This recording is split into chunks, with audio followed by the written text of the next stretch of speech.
ओम शांति। भाग्य विधाता हमारे प्यारे प्यारे अति प्यारे परम पिता शिव परमात्मा हम सभी आत्माओं को कलयुग के अंत में, कल्प के अंत में पुरुषोत्तम संगम युग पर आकर के मिलन मनाते हैं। भाग्य विधाता भगवान आकर के भाग्य की कलम हमारे ही हाथ में देते हैं और हमें बताते हैं कि बच्चे जीवात्मा अपना ही मित्र, अपना शत्रु है।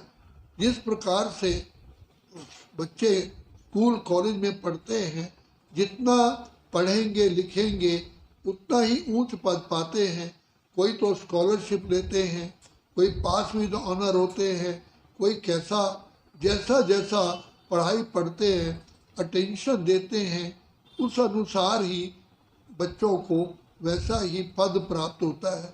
तो यहाँ भी परमपिता परमात्मा जो सत्युग त्रेता वैकुंठ स्वर्ग की बादशाही का वर्षा हमें देने आए हैं, ऐसे युग में ले जाते हैं जहाँ जिसे स्वर्ग, हेवन, पैराडाइज, बहिष्ठ, जन्नत, विष्णुपुरी, राम राज्य, खीर सागर कहते हैं।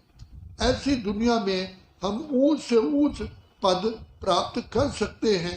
बाप कहते हैं बच्चे मैं भाग्य की कलम तुम्हारे हाथ में देता हूँ, जो चाहो सो बनो।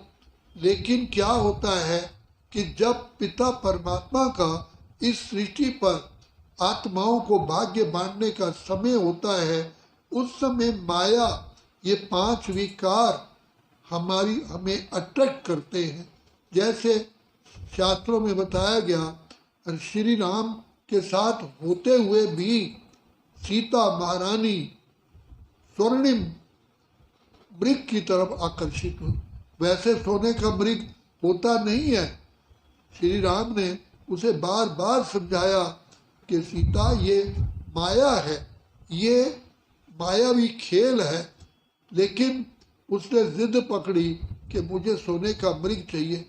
तो इतिहास साक्षी है, क्या सीता को मृग मिला और वो उल्टा राम से भी बेमुख हो गई, रावण की जेल में आ गई। तो अब परमपिता परमात्मा हमें कहते हैं इस समय पर साइंस की इतनी बढ़िया इन्वेंशन हो चुकी है, ये दुनिया इतनी चमत्कारी दिखाई देती है, जो आज से 60-70 साल पहले इतनी चीज़ें उपलब्ध नहीं थी जो वर्तमान समय है।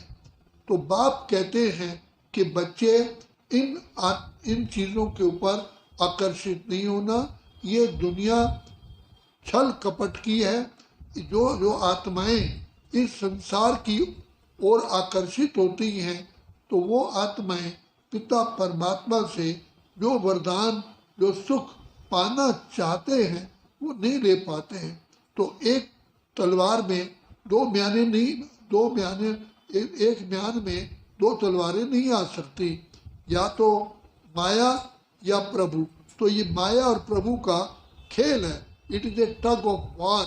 इसलिए बाबा कहते हैं जो पिता परमात्मा की छत्र छाया में रहते हैं, जो पिता परमात्मा की गोद में रहते हैं, गोद माना जो पिता परमात्मा की याद में रहते हैं और जो ज्ञान का मनन चिंतन करते हैं, वही आत्माएं सुरक्षित रहती हैं, माया के आकर्षण में या उसके छल में नहीं आती हैं।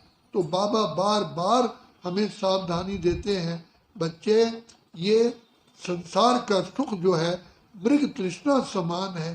देखो रेतीले रेगिस्तान में मृग को प्यास लगती है तो उसको दूर चमकती हुई रेत पानी दिखाई देती है।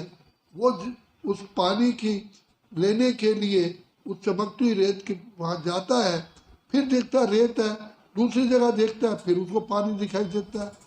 होती तो रेत है, उसको चारों ओर फिर दूर पानी दिखता है, फिर भागता है, फिर वहाँ जाकर रेत पाता है, फिर तीसरी जगह, फिर चौथी जगह, फिर इस प्रकार से वो पानी की तलाश में आखिर मर जाता है।